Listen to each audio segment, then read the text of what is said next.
اسلامیہ، السلام علیکم ورحمۃ اللہ تعالی وبرکاتہ۔ نحمدہ ونصلی علی رسولہ الکریم، اما بعد فاعوذ باللہ من الشیطان الرجیم، بسم اللہ الرحمن الرحیم۔ افحسبتم انما خلقناکم عبثا وانکم الینا لا ترجعون۔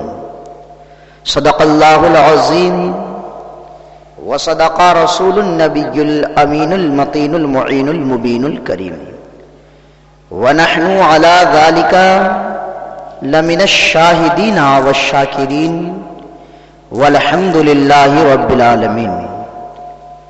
آئیے ہم اور آپ مل کر سب سے پہلے آقا انعامدار، مدنی تاجدار، احمد مجتبی جناب محمد مصطفیٰ صلی اللہ تعالی علیہ وسلم کی بارگاہ بکسب نامی درود و سلام کی ڈالی پیش کریں، پڑھیں بآواز بلند، اللہم صلی علی سیدنا شفیعنا حبیبنا مولانا محمد بارک وسلم صلاۃ سلاما علیکا یا رسول اللہ صلی اللہ تعالی علیہ وسلم۔ برادران ملت اسلامیہ، آپ نے 2 روز قبل ایک مقدس رات گزاری جسے شب برات کہا جاتا ہے، اس کے فضائل و مناقب سے آپ واقف ہو کر کے آپ نے توبہ و استغفار کیا،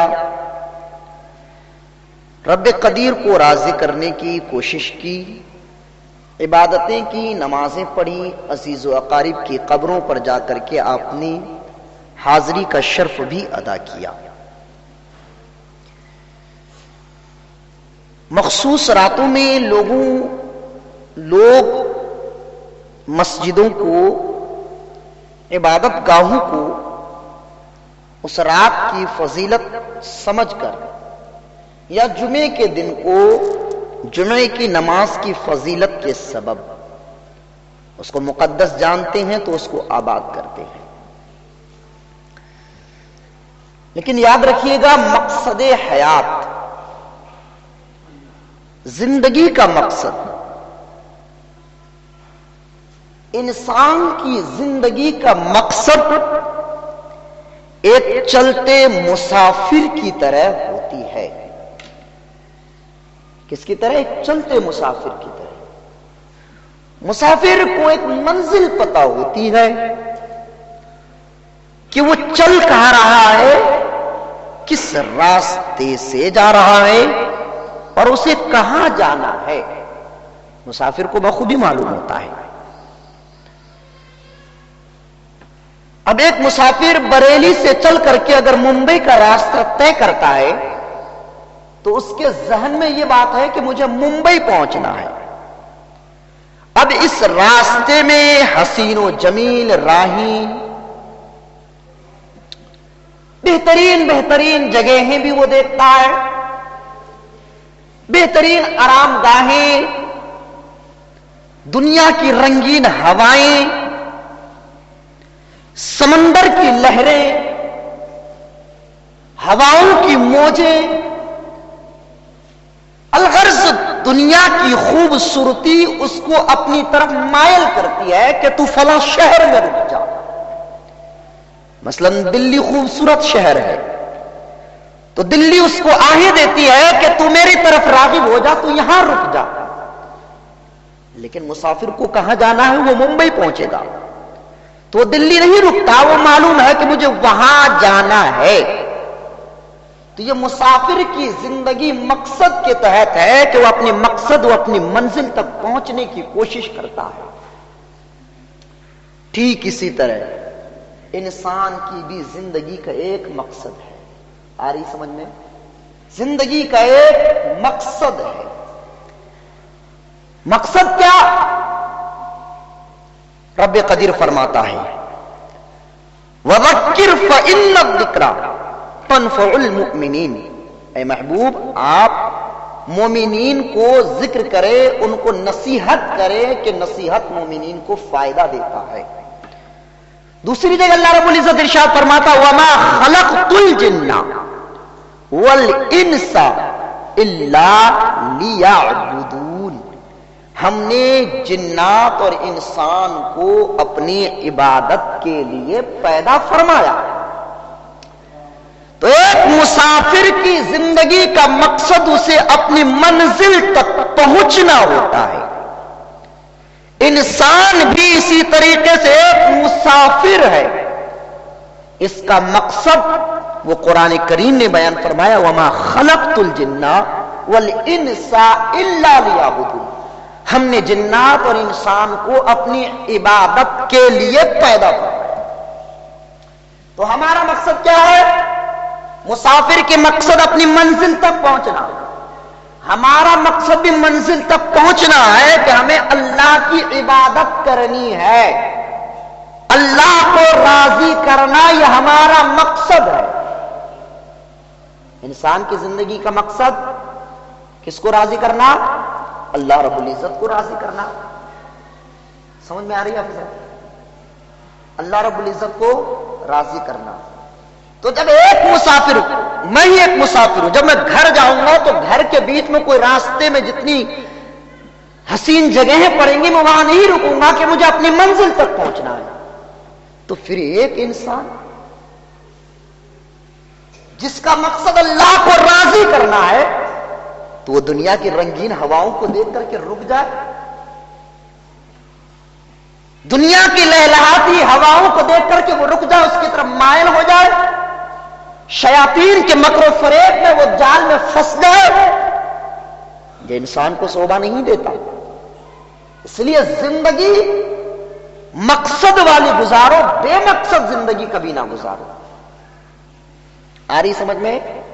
مقصد والی، ہر چیز کا کوئی نہ کوئی مقصد تو ہوتا ہے، بغیر مقصد کا کام کرنے والے کو عبث کہا جاتا ہے کہ وہ بیکار کام کر رہا ہے۔ دن بھر وہ اینٹوں سے ایک دیوار چونتا ہے، اس کا مقصد ہے کہ گھر بن جائے۔ اگر گھر بننا مقصود ہی نہ ہو تو پھر ایک انسان پاگلوں کی طرح دیوار کو اینٹ ڈال کر کے سیمنٹ ڈال کر کے چونتا رہے تو کہے گا یہ انسان پاگل ہے، عبث کام کر رہا، بیکار کام کر رہا۔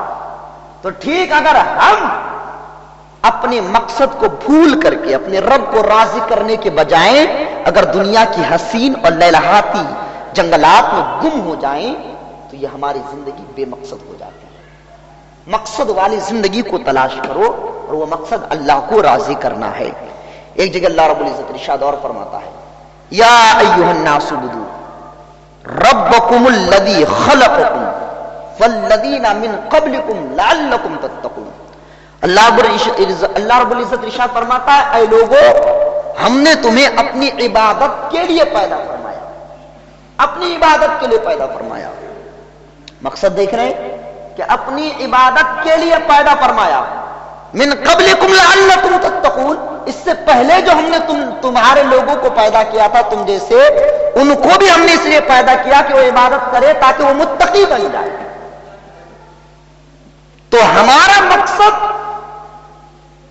زندگی کا کیا ہے؟ وہ قرآن واضح کرتا ہے کہ وہ مقصد ہے اللہ کو راضی کرنا، وہ اللہ کو بندہ راضی کرنے، یہی مقصد ہے نا زندگی کا، یہی مقصد ہے نا کہ اللہ کو راضی کر لیا جائے۔ تو اب اس مقصد کے بیچ میں چاہے کوئی بھی آ جائے اس کو نہیں دیکھنا بلکہ اللہ کو راضی کرنا۔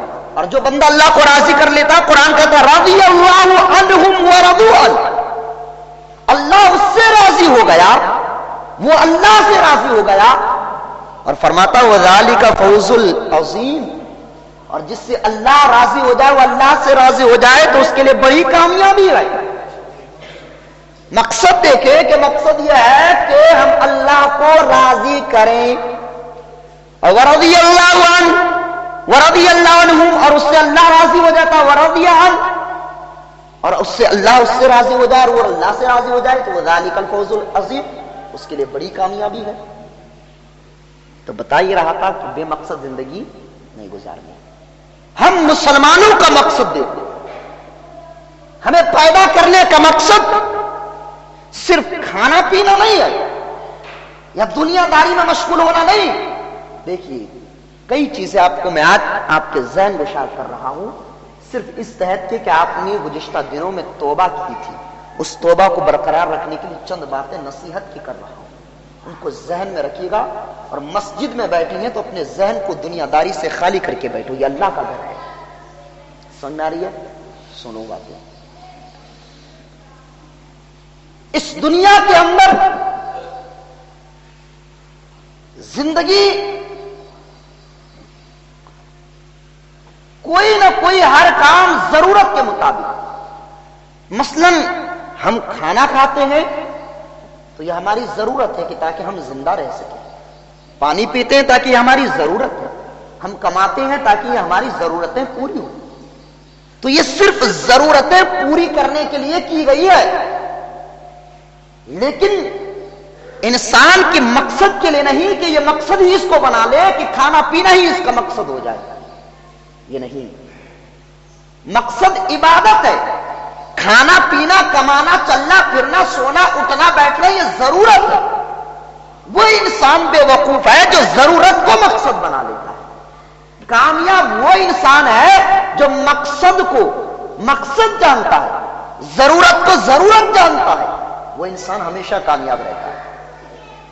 اس لیے اپنی زندگی کے مقصد کو صرف یہ چیزیں جتنے ہیں لواحقات, کمانا, کھانا, پیٹنا, زندگی بسر کرنا, یہ تمام چیزیں جو دنیا میں دکھ رہی ہیں ہماری ضرورت کے مطابق ہے. ضرورت کو ضرورت جانا. کمانا ضروری ہے, کھانا پینا ضروری ہے. نہیں کھائے گا تو مر جائے گا, نہیں پیے گا تو مر جائے گا. تو اس کو اسی لحظ اسی چیز اسی درجے میں رکھو اور مقصد کو اپنے درجے میں رکھ کر کے اللہ کو راضی کرنے میں لگ جاؤ اگر کامیاب ہونا چاہتے ہو. اس کے ساتھ انسان کی زندگی آج اس ترقی یافتہ زمانے میں ہماری نظریں جو محدود ہیں, ہر چمکتی چیز کو سونا سمجھتی ہے کہ یہ چمک رہی ہے, دکھ رہی ہے تو یہ ہمارے لیے بھلائی ہو. یہ ضروری نہیں ہے بھائی, یہ ضروری نہیں ہے. کبھی کبھی وہ چیز جو ہمارے لیے بھلی نہیں معلوم ہوتی ہے لیکن اللہ جانتا ہے کہ اس میں ہمارے لیے بہتری ہے, تو اس میں بھلائی رکھی اللہ نے. کڑوی دوائی طبیعت نہیں کرتا کہ اسے پی لیں, اسے کھا لیں, لیکن اللہ نے شفا رکھی اس میں.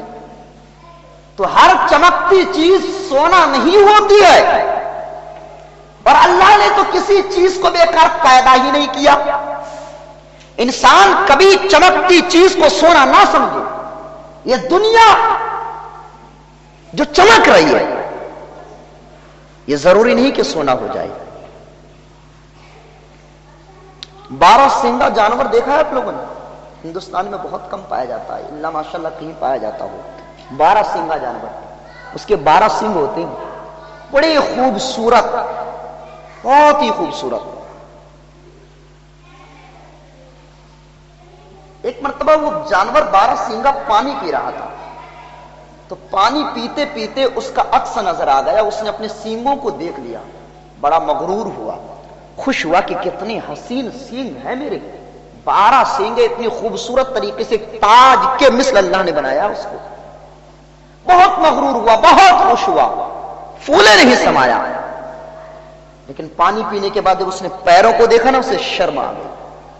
جہاں اس کے سینگ خوبصورت ہے وہیں اس کے پیر اتنے دبلے کہ اسے دیکھنے میں شرم آتی ہے.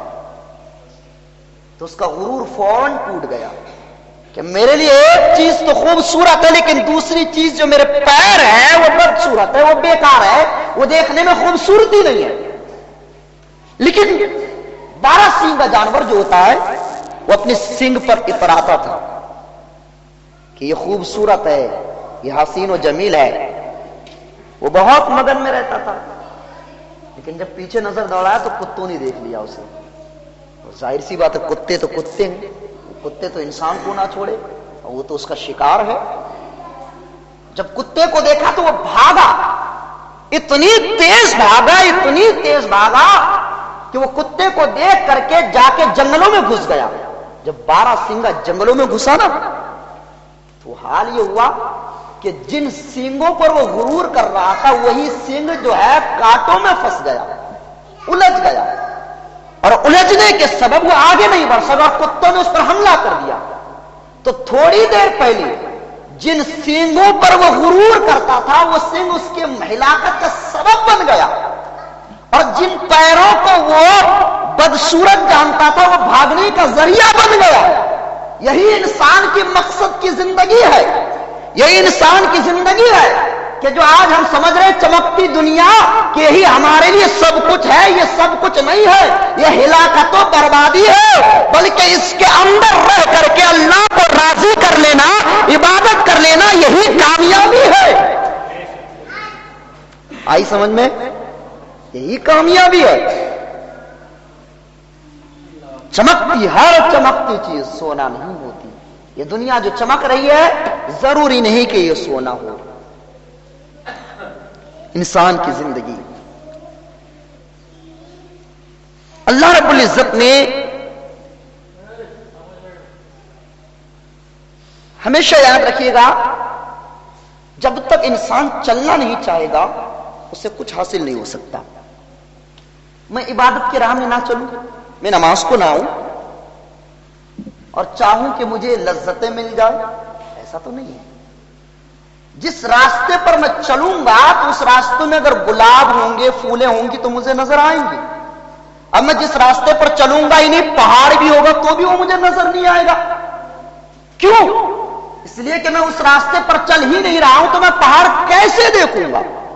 ٹھیک اسی طرح انسان کی زندگی ہے کہ وہ اگر اللہ کی عبادت میں، اللہ کی راہ میں چلے گا تو اس میں جو لذتیں ہیں وہ اسے نظر آئیں گی، اور جو چلے گا ہی نہیں اور کہے گا کہ عبادت میں کچھ نہیں رکھا، دنیا داری میں سب کچھ رکھا ہے، تو پھر وہ بے وقوف ہے۔ کیوں؟ اس لیے کہ تو چلا ہی نہیں، تو چل کر تو دیکھ، ایک شب برات کی رات پائی تو اللہ کی عبادت کی تو لذتیں آئی، چہرے میں حشاش و بشاش آئی، دل کو سکون ملا۔ کیوں؟ کیونکہ ہم نے اس کو عبادت سمجھ کے عبادت کی۔ لیکن اگر ہم عبادت ہی نہ کرتے، اگر سوتے رہے تو جو لوگ سوتے رہ گئے انہیں کیا معلوم کہ شب برات کیا ہے۔ تو جب تک انسان راستے پر نہیں چلے گا تو اگر راستے پر گلاب ہو تو اسے نظر نہیں آ سکتی، پہاڑ ہو تو نظر نہیں آ سکتی، کیونکہ وہ چل ہی نہیں رہا، چلنے سے پتا چلتا ہے۔ ٹھیک اسی طرح یہ دنیا امتحان گاہ ہے کہ نہیں؟ خلق الموت والحیات لیبلوکم ایکم احسن عملا۔ قرآن تو کہتا ہے یہ دنیا امتحان گاہ ہے، لیکن ہم نے کیا بنا لیا اس کو؟ چراگاہ، چرنے کی جگہ بنا لیا ہے، آرام گاہ، آرام کی جگہ بنا لی ہے کہ نہیں؟ کھانے پینے کی جگہ بنا لی ہے۔ لیکن حقیقتاً یہ دنیا جو ہے نا صاحب، یہ چراگاہ یا آرام گاہ نہیں ہے، یہ امتحان گاہ، اور امتحان گاہ میں مشقتیں آتی ہے۔ اس طالب علم سے پوچھو جو رات و دن محنت کر کے امتحان دیتا کتنی مشقتیں آتی ہیں۔ یہ تو ہماری زندگی ہے، یہ امتحان گاہ ہے۔ اس کو چراگاہ سمجھ کر کے اگر ایک طالب علم امتحان گاہ کو وہ صرف سمجھے کہ یہ تو کھیل کود، یہ تو میدان گاہ ہے، تو وہ فیل ہو جائے گا۔ ٹھیک اسی طرح انسان اگر امتحان گاہ کو یا دنیا کو اگر وہ آرام گاہ یا پھر کھانے کا گھر سمجھ لے یا پھر جو ہے چلنے پھرنے کا میدان سمجھ لے تو وہ فیل ہو جائے گا۔ وہاں فیل ہونے سے نمبر کٹ جاتے ہیں، کامیابی نہیں ملتی، اور یہاں فیل ہونے سے قبر میں مشقتیں آتی ہیں، جنت نہیں ملا کرتی ہے۔ اسی لیے امتحان گاہ میں محنت و مشقت کرو تاکہ کامیاب ہو جاؤ۔ دنیا کے امتحان گاہ میں محنت و مشقت کر کے انسان کامیاب ہوتا ہے، اور یہی اللہ رب العزت کی جو دنیا دی ہے اس میں عبادت کر کے انسان اگر محنت و مشقت کرتا ہے تو اس کے بدلے سے جنت کی خوشخبری دی جاتی ہے۔ سمجھ میں آ تو رہا نا آپ کو؟ موضوع سمجھ میں آ رہا ہے؟ موضوع دھیان رکھنے کا مقصد حیات، زندگی کا مقصد انسان دیکھیں۔ لیکن آج ہم نے اس کو چراغا کا بنا لیا ہے اور ہمارے حالات یہ ہو گئے کہ ہم لذتیں اٹھا رہے ہیں دنیا کے اور بدسلوکیاں ہمارے ساتھ ہوتی جا رہی ہیں. آج حقیقتاً ہم انسان نہیں ہیں. انسان کا مقصد ہوتا ہے کہ وہ اللہ کی عبادت کرے, وہ اللہ کی عبادت کرے.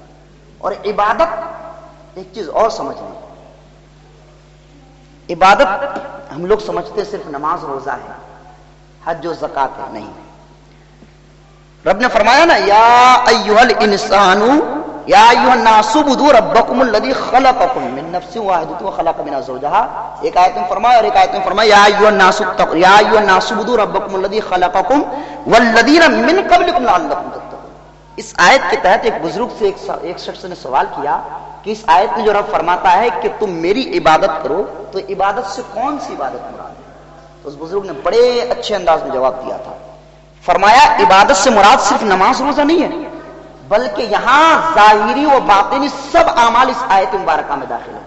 مثلا انسان اللہ کی عبادت کرے تو عبادت سے مراد نماز بھی پڑھے, روزہ بھی رکھے, زکات بھی دے, حج بھی کرے, جو جو اس پر لائق ہوتا جاتا ہے, پڑوسی کے حق کو ادا کرے, ماں باپ کی فرما بردار ہو, ماں باپ کے حقوق کو ادا کرے, یعنی دن میں اللہ کی عبادت کرے, رات میں بھی اللہ کی عبادت کرے, اس کے علاوہ کمائے, کھائے, پیے, بال بچوں کو پالے. یہ جتنی چیزیں امر بالمعروف نہی عن المنکر اور تمام چیزوں کے تحت یہ آیت مبارکہ داخل ہے.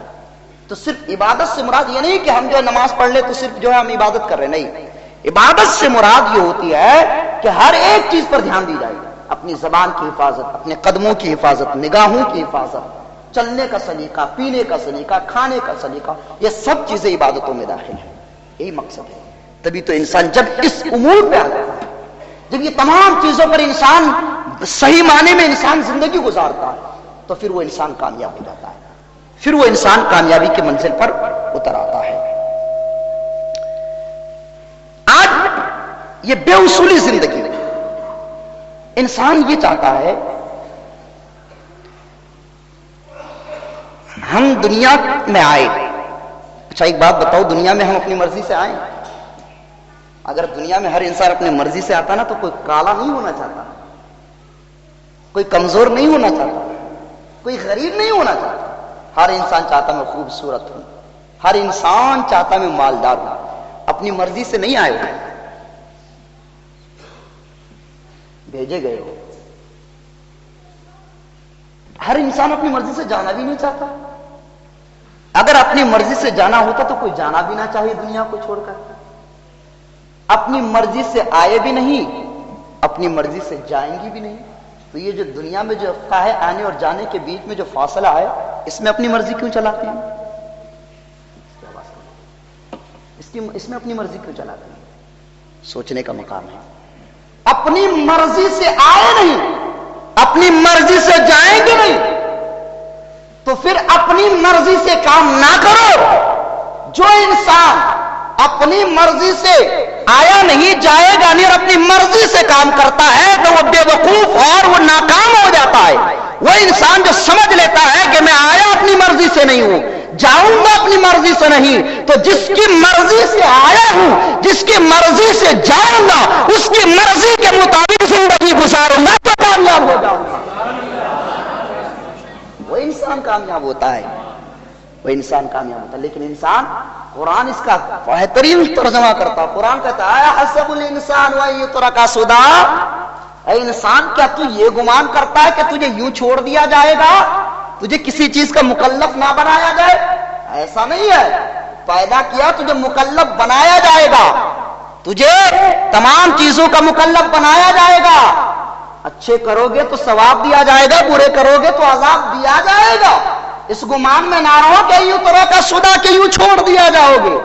نہیں, کیونکہ اپنی مرضی سے نہیں آئے ہو, اپنی مرضی سے جاؤ گے بھی نہیں. انسان کی زندگی کا ایک برق ہمیشہ یاد رکھیے گا, یہ جو ہماری زندگی گزر رہی نا, ایک برق ہے ایسا جو پلٹتے جا رہے ہیں, یہ لوٹ کر نہیں آنے والی ہے. ایک بزرگ نے بہت بہترین بات لکھی ہے, آپ کو بتاتا ہوں میں. وہ فرماتے 3 طرح کے دن ہوتے ہیں. ایک وہ دن جو گزر گیا, لوٹ کر نہیں آنے والا, جو کل چلا گیا لوٹ کر نہیں آنے والا. اور جو آئے گا اس کے بارے میں ہمیں پتہ نہیں کہ وہ دن ہم دیکھ پائیں یا نہ پائیں. جو ہے موجود اس کو بہترین بنا دو, اس کو اللہ کے مرضی کے مطابق گزارو, تو کامیابی اس میں ہے. کیونکہ جو چلا گیا اسے لوٹا نہیں سکتے, اور جو آئے گا اس کو دیکھ نہیں سکتے. معلوم نہیں کہ دیکھو یا نہ دیکھو, تو جو حاضر ہے, جو سامنے دن موجود ہے, اس کو اللہ کی مرضی کے مطابق گزارو تو کامیاب ہوگے. آ رہی سمجھ میں؟ تو کامیاب ہوگے. لیکن آج ہماری حسرتیں, ہماری فہرست زندگی کے بہت طویل لمبا ہو چکا ہے. ہم چاہتے ہیں ہمیں یہ بھی مل جائے, وہ بھی مل جائے, یہ بھی مل جائے, پھر اس کے بعد چاہتے ہیں کہ جنت بھی مل جائے, جنت بھی مل جائے. ہر انسان چاہتا ہے, اللہ کرے ہم سبوں کو جنتی بنا دے, بولو آمین. لیکن صاحب جنت ایک ایسی نعمت ہے اللہ کی, یہ تو دنیا کا معاملہ ہے. مرنے کے بعد بھی انسان جو جنت میں چلا جائے گا وہ بھی حسرتیں کرے گا. وہ حسرتیں جانتے ہو کس بات کی کرے گا؟ وہ انسان جو مر کر جنت میں چلا گیا وہ یہ حسرت کرے گا, کاش میں نے جو دنیا میں زندگی گزاری نا وہ غفلت میں نہ گزاری ہوتی تو میرے درجے یہ نہیں ہوتے, بلکہ میرا درجہ اور اوپر ہوتا. جو انسان نیچے والے طبقے میں ہوگا وہ کہتا کاش میں نے 2-4 سجدے اور بڑھا لیے ہوتے تو اوپر طبقے میں ہوتا. جو اوپر میں ہوگا وہ کہتا کاش میں نے تھوڑی اور محنت کی, جنگ میں شہید ہوتا تو شہیدوں کے ساتھ ہوتا. شہید کہیں گے کاش میں تھوڑی اور محنت کرتا تو صدیقین کے ساتھ ہوتا. ہر کوئی اس وقت بھی لذتیں کرے گا. تو صاحب میں نے کہا نا یہ حال ہے, یہ زندگی ہے, یہ آج ہمارے سامنے موجود ہے. تو کل جو حسرتیں کریں گے, جو مقام کل چاہیں گے, وہ مقام چاہنے کے لیے یہاں وہ کرنا پڑے گا, وہ آج کرنے پڑیں گے. کل پچھتاوا ہو اس سے پہلے آج کو سدھار لو کہ کل پچھتانا پڑے, کل پچھتانا نہ پڑے. اس لیے آج کو سوار لو, آج کو سوار لو. اگر زندگی بنانا چاہتے ہو وہاں حسرتیں وہ کرو گے, جہنمی حسرتیں کریں گے, کاش ہم نے گناہ نہ کیے ہوتے تو ہم جنت میں جاتے, جیسے جنتی جنت میں جا رہے ہیں. تو کل وہ حسرتیں کرو گے ہی کیوں؟ آج اگر زندگی کو مقصد کو سمجھ لو, بخدا خدا کا یہی ہے در, نہیں کوئی مفر مکر. بخدا خدا کا یہی ہے در, نہیں کوئی مفر مکر. جو وہاں سے ہو یہی آ کے ہو, جو یہاں نہیں وہاں نہیں. جو وہاں یہاں آ کے ہو تبھی وہاں ہوگا, جو یہاں کرے گا نہیں اسے وہاں نہیں مل سکتا ہے. یہی زندگی کا مقصد ہے. لیکن آج ہم بڑے ناشکرے ہو چکے ہیں, ہم کسی چیز کا شکر ادا نہیں کرتے. ہم میں سے اللہ ماشاءاللہ 2-4 لوگ ہی ہوں گے جو سونے کے وقت اللہ کا شکر ادا کرتے کہ اللہ تو نے ہم نے 365 سے زیادہ ہڈیاں دی, رگیں دی, نسیں دی, ان سب کے باوجود ہمارے صحیح و سالم رہا. آج دن بھر ہم نے عبادت کی. ایک گندم ایک گیہوں اگنے میں کتنی محنتیں لگتی ہے, کسان سے پوچھو یار.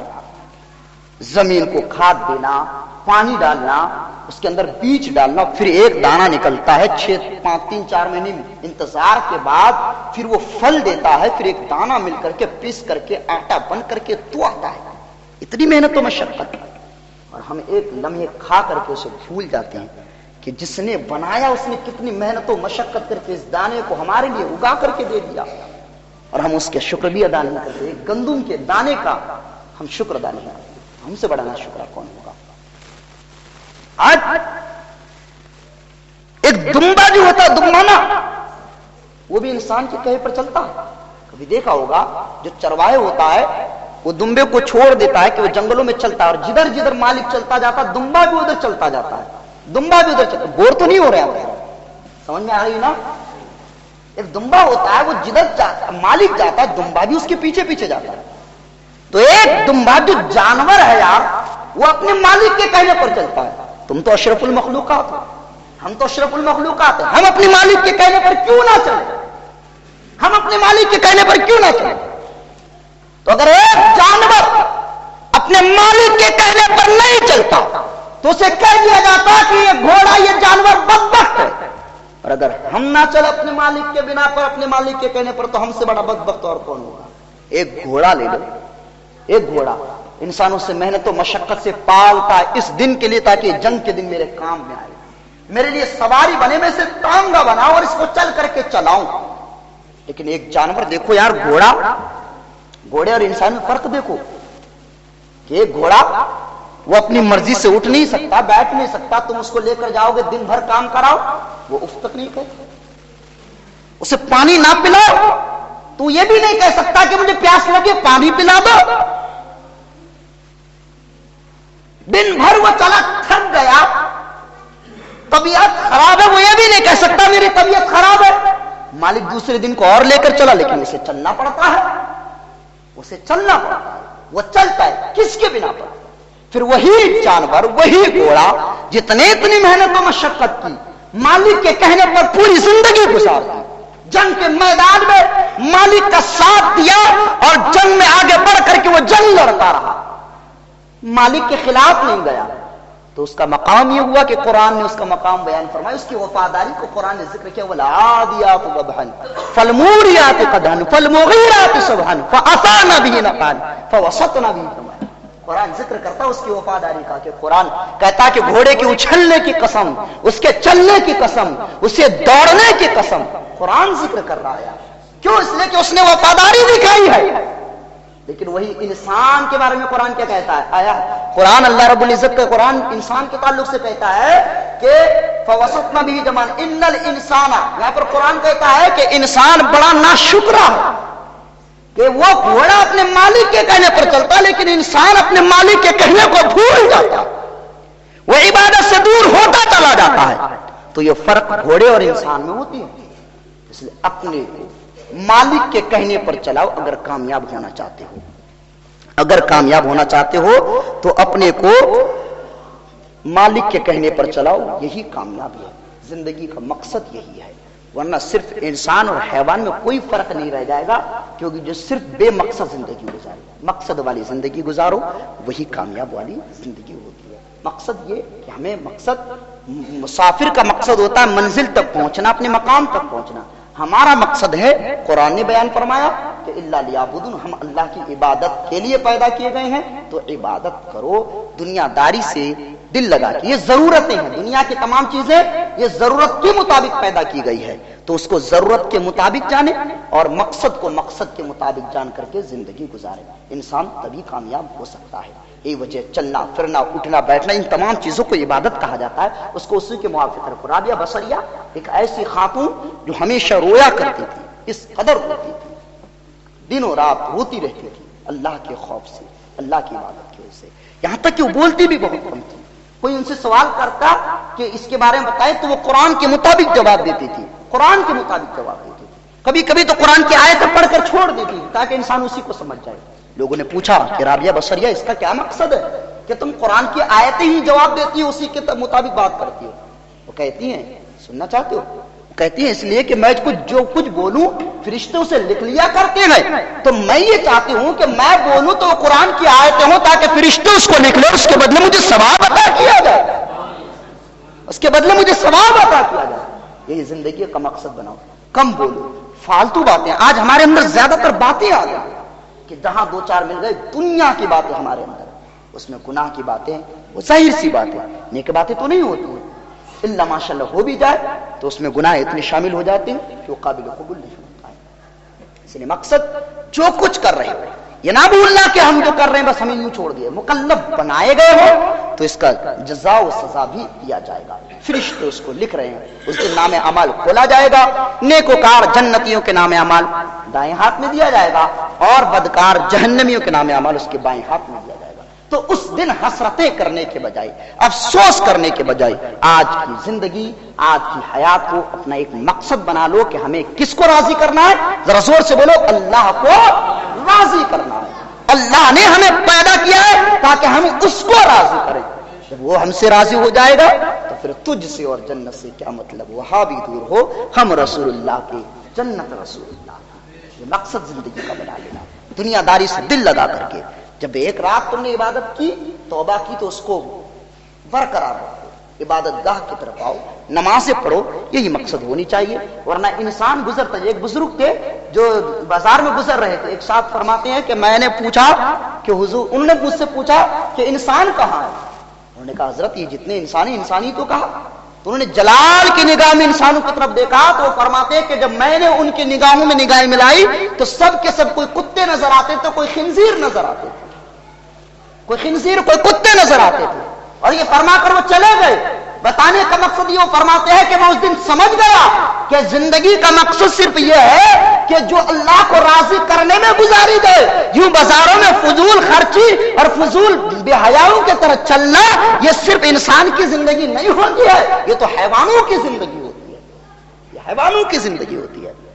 اس لیے گناہوں سے توبہ جب کر چکے ہو تو اس پر برقرار ہو، اللہ کو راضی کر لو، لذتیں بھی آئیں گی۔ اور نبی کریم صلی اللہ علیہ وسلم فرماتے ہیں کہ رب فرماتا ہے انسان اگر تو میری عبادت کے لیے فارغ ہو جائے، تو میری عبادت کرے گا تو میں تجھے غنا کر دوں گا، میں تجھے مالدار کر دوں گا، میں تجھے بھر دوں گا، تیرے لیے محتاجی کا دروازہ بند کر دوں گا۔ اور اگر تو ایسا نہ کرے تو اس کا برعکس، یعنی اگر تو عبادت نہیں کرے گا تو محتاجی تیرے دروازے تک آئے گی، غریب تو ہوگا، غریب تو ہوگا، دنیا تیرے لیے حقارت ہوگی، دنیا تیرے لیے برباد ہوگی۔ اس لیے فرمان مطابق اپنے آپ کو اللہ اور اس کے رسول کے سپرد کر کے زندگی گزارو، انشاءاللہ یہاں بھی کامیاب اور وہاں بھی کامیاب ہوگے۔ وما علینا الا البلاغ۔ السلام علیکم ورحمۃ اللہ تعالی وبرکاتہ۔